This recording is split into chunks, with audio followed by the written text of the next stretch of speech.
ex-husband started cheating on our honeymoon. Let's get into it. I met this man the day before I turned 19 in December of 2019. He was my canon event. So we start dating and COVID hits in the next year in March. He asks me to move in with him. 19-year-old self, great idea. I move in with him and we spend every single day together. I cooked for this man, I cleaned for this man. I was madly in love with him.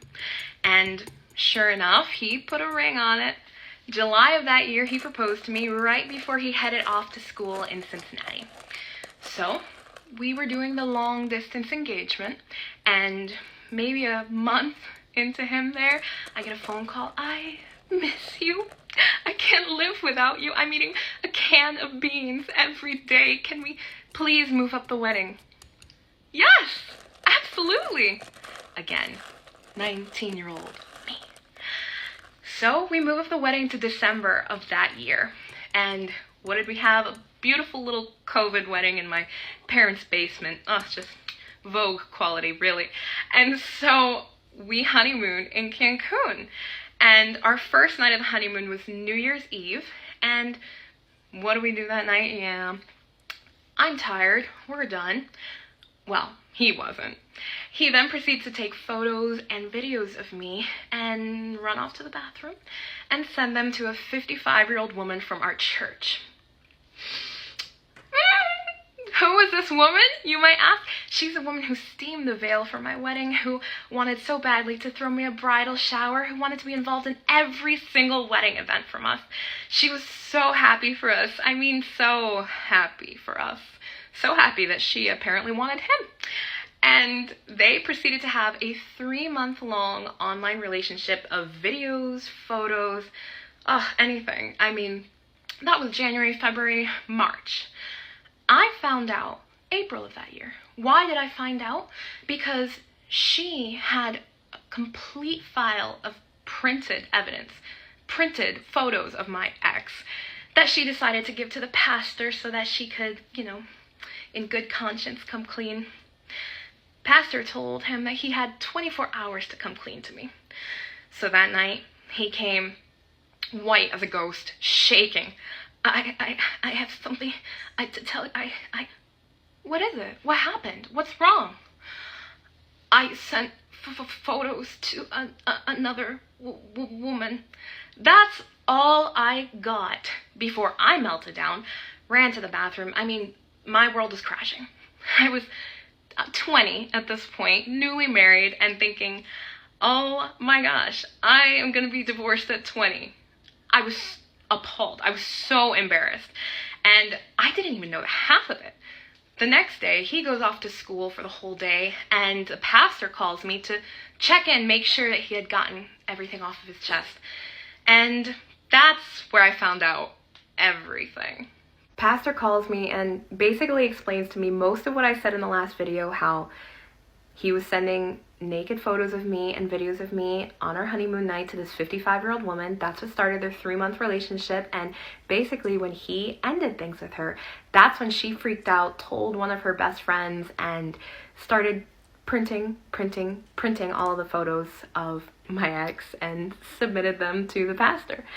So that day, I waited for him at home with my bags packed, ready to go. And I gave him a shot. I said, come clean. What are you going to tell me before I leave?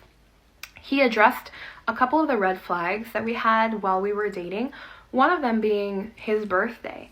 I treated him very well. I got him a lot of new clothes, made him a dinner, and I really wanted to make him special that day. And I found out from a friend of his who was there, oh, I'm so excited for your birthday party tomorrow, man.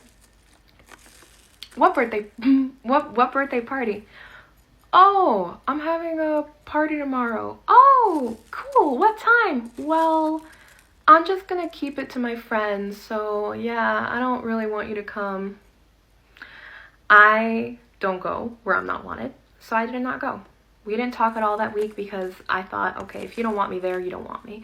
But it was Valentine's after that, and he called me, patched things up. He has always been so sweet, so gentle with his words, and honestly, that's why he was able to manipulate me so well. I was already so madly in love with him that I took him back every single time.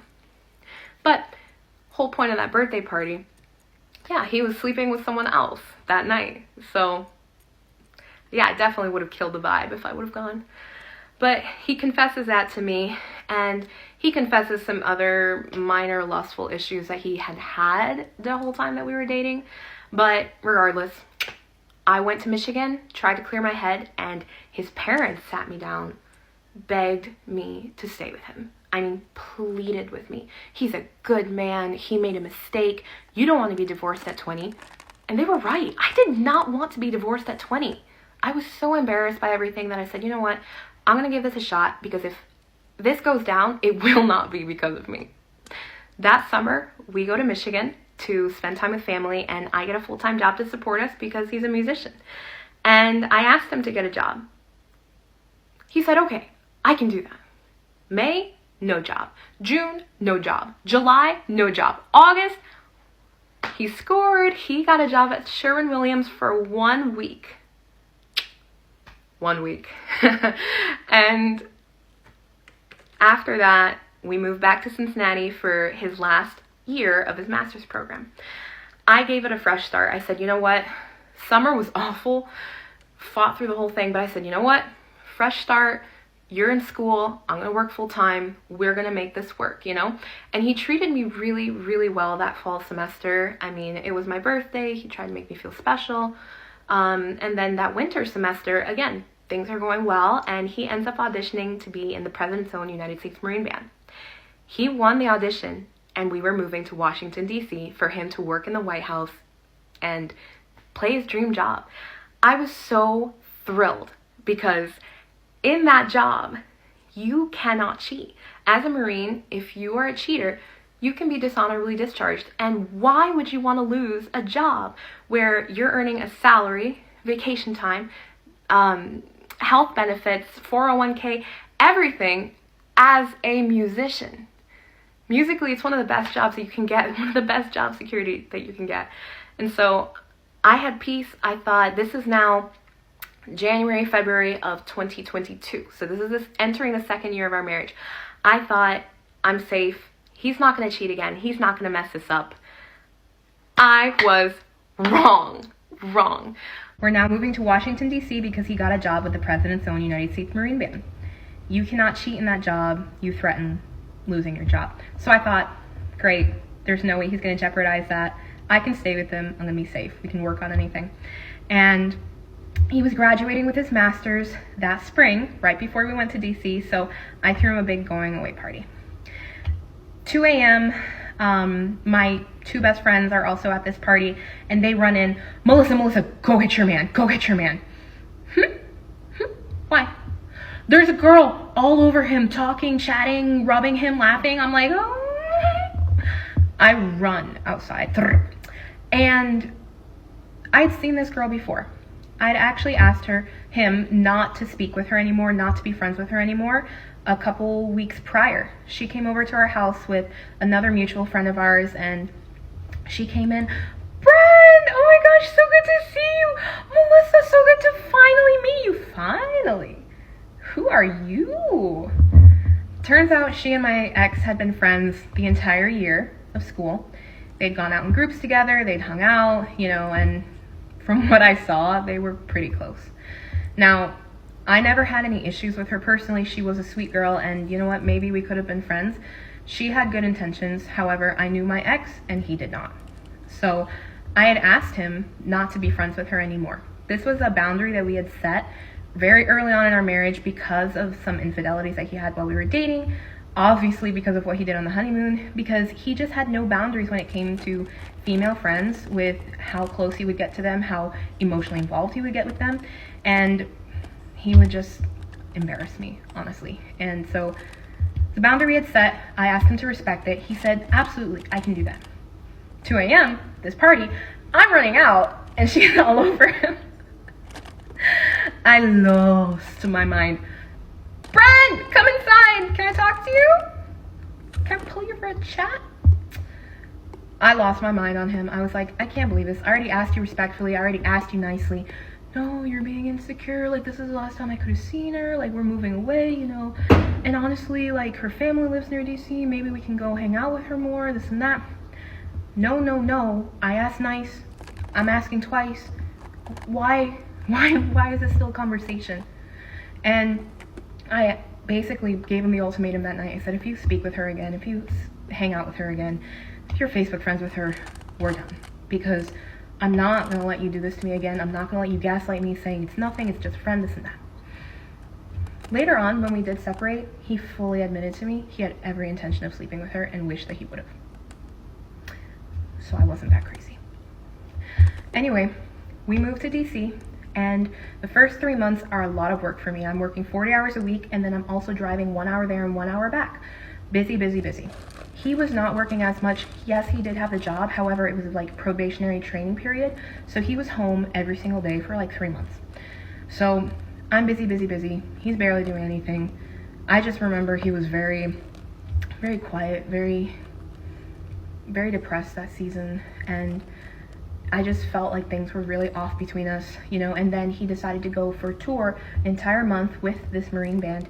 And so I go to Michigan for the month because I don't want to spend it alone in DC. And I'm checking in on him. Hey, good morning. How's it going? Good, fine. I'm getting short answers. Some good mornings I didn't get.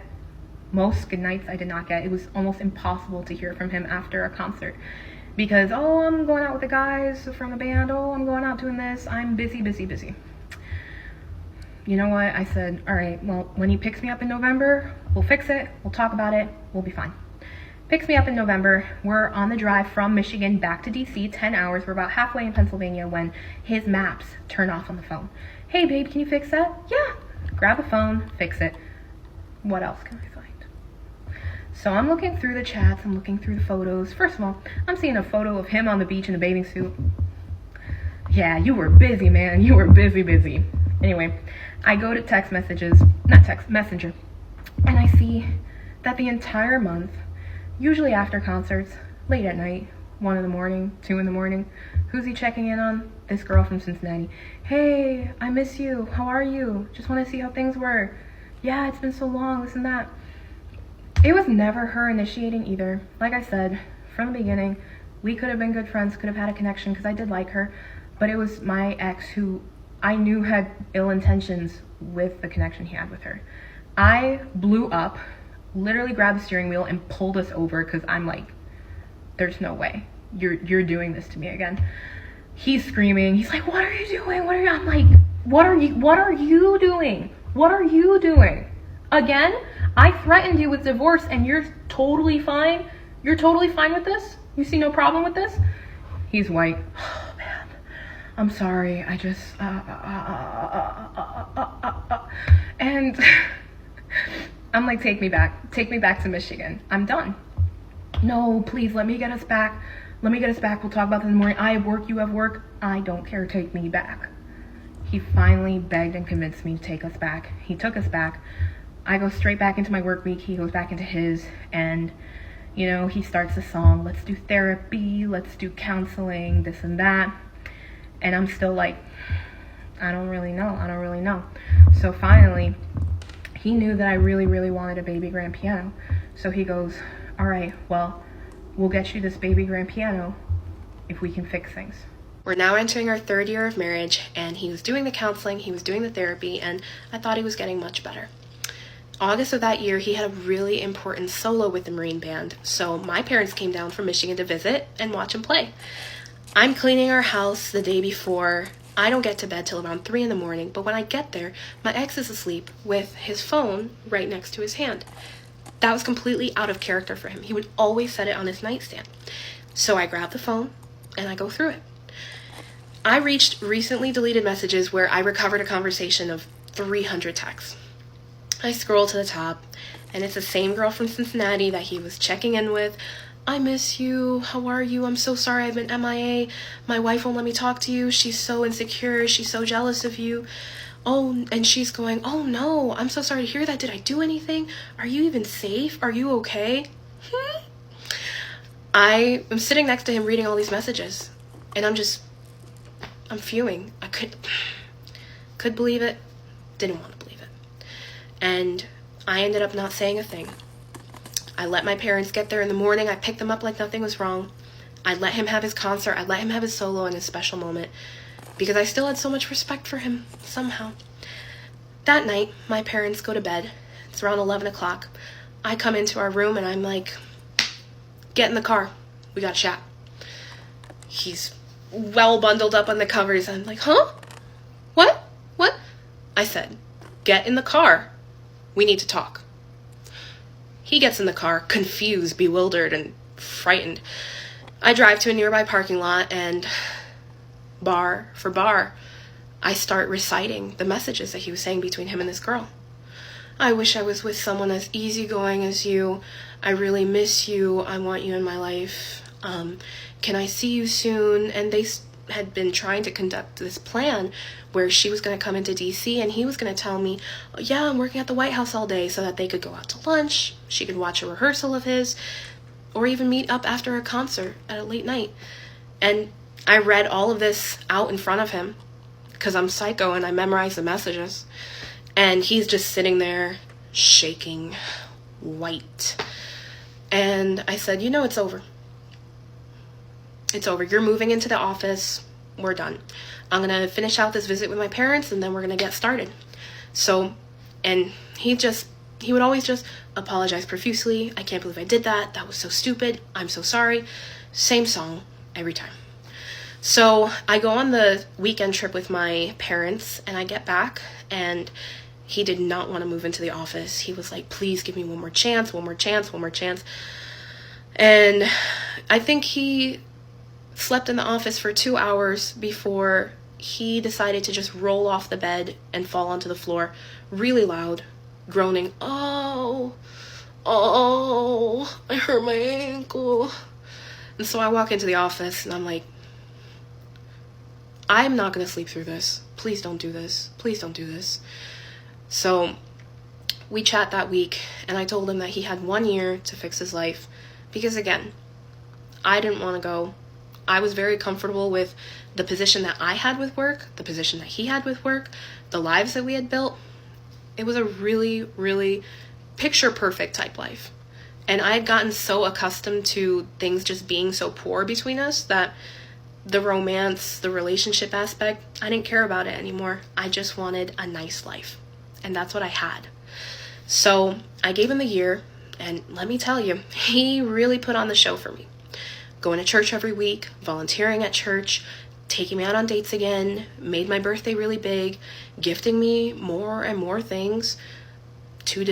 I loved our dogs. I wanted a second dog. Okay, let's get you a second dog. He would give me whatever I wanted to stay. So, of course, I was enjoying it. And I figured, okay, I'll give him that year. So now we're in 2024. We're right at the end of the year, 4th year of marriage. Again, I thought things were going well.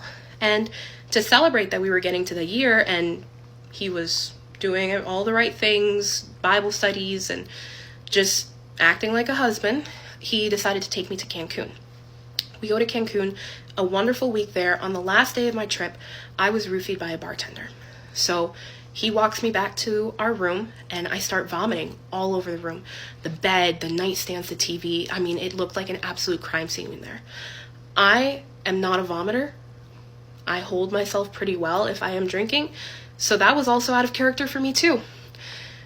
Rather than think, she needs medical attention, she needs help, my ex left me lying there on the bed, took photos of me, took photos of the room, then proceeded to leave and text those photos to 2 of his ex-girlfriends as well as another member of the Marine band who I thought was my friend.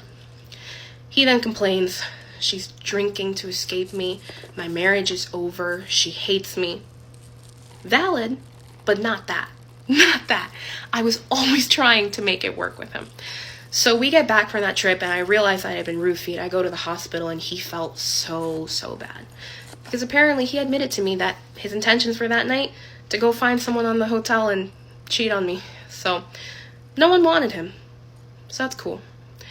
But we get to October of that year, I decided to have a Halloween party with a couple of other friends. And I had a close friend, her name is Julia. And I invited her to this party. I was close to her, took her out for her birthday, took her out for several events. And After that party, she never spoke to me again. Halloween 2024. We decided to have a Halloween party, and I invited my close friend Julia. A couple other people as well, so it was very small. I decided to dress up as Miss Piggy, and he was Kermit the Frog, so I painted his entire face green. Cool. I'm outside at the bonfire of the party, and I'm with a couple of the other women at the party, and I look around, and I don't see my ex, and I also don't see Julia. I walk inside, and my ex is loading the dishwasher. Julia's there in the kitchen hanging out with him, and there was also one of the other wives' husbands there. He was asking for Julia's number so that they could talk about a gym routine or something like that. Okay, that's what I walked into. But I said, Julia, join us outside. Come on. Oh, let me use your bathroom first. Sure. I take her upstairs to the bathroom, and I wait for her right there at the banister, and she comes out. This is such a great party. Thank you so much for inviting me. I'm having so much fun. Oh, I'm so glad to hear that. And I look at her nose, and her nose is green. Why is your nose green? Julia, why is your nose green? Huh? What? Oh, no. What? Why is your nose green? She then goes, you know, Melissa, I didn't really want to say anything, but your friend down there, he was kind of hitting on me. You know, he asked for my number, and I got kind of uncomfortable, so I leaned over to Brent and I said, hey, you know, can you say something? Can you do something? Hold that thought. I run down the stairs into the kitchen where my ex is, and I grab him by the collar, and I look at him, and I'm studying his face, and he's panicking. He's freaked out. What? Did Julia kiss you? What? No, what? Shh, no. Did Julia kiss you? Just no, tell me right now. I won't make a scene. I won't do it. No, babe, she did not kiss me. Why would she? No, that did not. I run back upstairs, and Julia's gone. I go back downstairs, and again, there were only 6 of us there, so I said, you know what, I think we should go to bed. I think we should wrap up. And we did. Me and my ex went to our room, because this was in our home, and we went to bed. The next day, Julia texts me, hey, sorry, you know, got really drunk, this and that. I said, that's okay. Are you good, girl? I never heard from her again. We go through November, December of that year. It was my birthday month in December, and things were normal-ish. Honestly, my ex was just kind of checked out.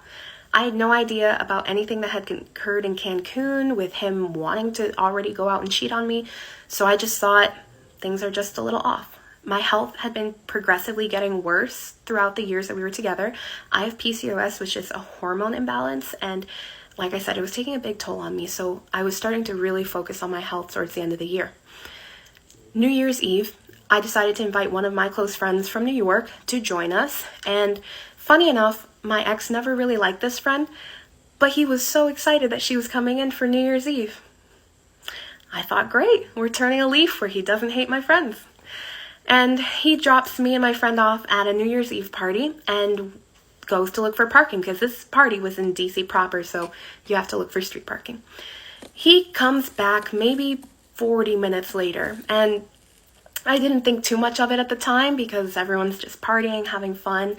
But later that night, around 2 in the morning, me and my friend were getting home with him, and he's driving, and we see a call pop up on the screen of the car, and all we see is a phone number and maybe Julie.